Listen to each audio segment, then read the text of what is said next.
మంగళం నిత్య శుభమంగళం అంటే ఏంటో అర్థం తెలుసా? సో ఈ ప్రపంచంలో మనుషులు ఒక్కరే ఉంటారు, ఇంకేమైనా ఉన్నాయా? జంతువులు ఉన్నాయి, ఇంకేమున్నాయి? పక్షులు ఉన్నాయా? ఇంకా చెట్లు ఉన్నాయా? గుడ్. ఇంకా ఫిష్ ఉంది, గుడ్. ఇంకా వాటర్ ఉన్నాయి, చిన్న చిన్న ఇన్సెక్ట్స్ కూడా ఉన్నాయి కదా, అవునా? సో మనుషులు ఒక్కరే బాగుండాలా, అందరూ బాగుండాలా? సో మనం ఇది చెప్పామనుకోండి, అందరూ బాగుండాలి అని మనం కోరుకున్నట్టు. సో మనం ఒక్కరిమే బాగుండాలా, అందరూ బాగుండాలా? అందరు బాగుండాలి, అందులో బాగుండాలి అని కోరుకోవాలా వద్దా? సో మరి రోజు ఇలా అనుకోవాలన్నమాట, ఒక 3 times మనం అందరం. ఓకేనా? ఇట్లా పెట్టినా వీడియో మొత్తం తీసి పిల్లల్ని అందరికి మంచి జరగాలి అని కోరుకోవాలన్నమాట. సరేనా? లాంగ్ ఓకేనా? మళ్ళీ చెప్తాను, ఏమని చెప్పాలి? ఈ విశ్వంలోని ప్రాణకోటి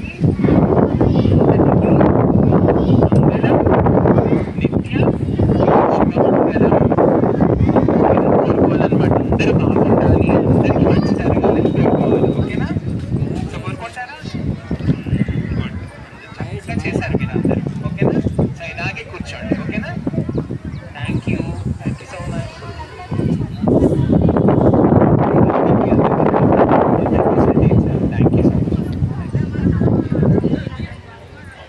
ఇలాగే కూర్చోండి, చాక్లెట్ ఇస్తారంట. ఓకేనా? చక్కగా కూర్చోండి. లాలు చాక్లెట్ ఇస్తారంట, కూర్చో. అవును మేడం, చాక్లెట్ ఇస్తాను. వెళ్ళు వెళ్ళురా.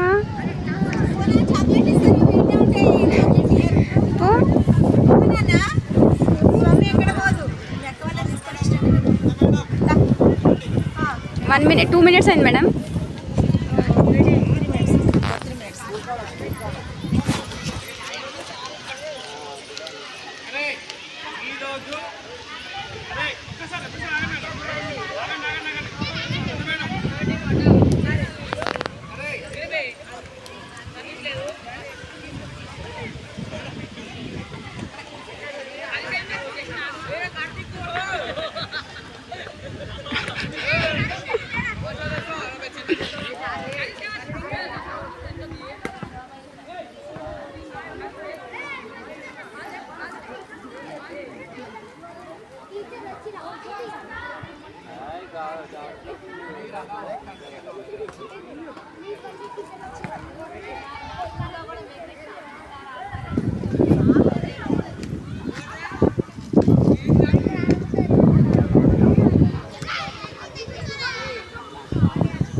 Thank you.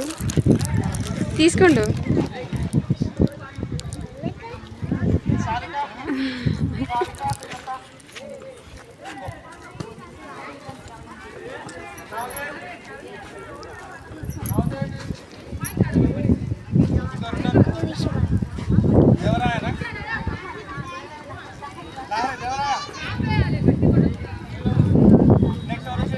Isha Pallavi. Isha and Pallavi. ఆయన చిట్యాల పోయినట. ఇప్పుడు రాడిగా 2 రోజులు పడుతుందంట.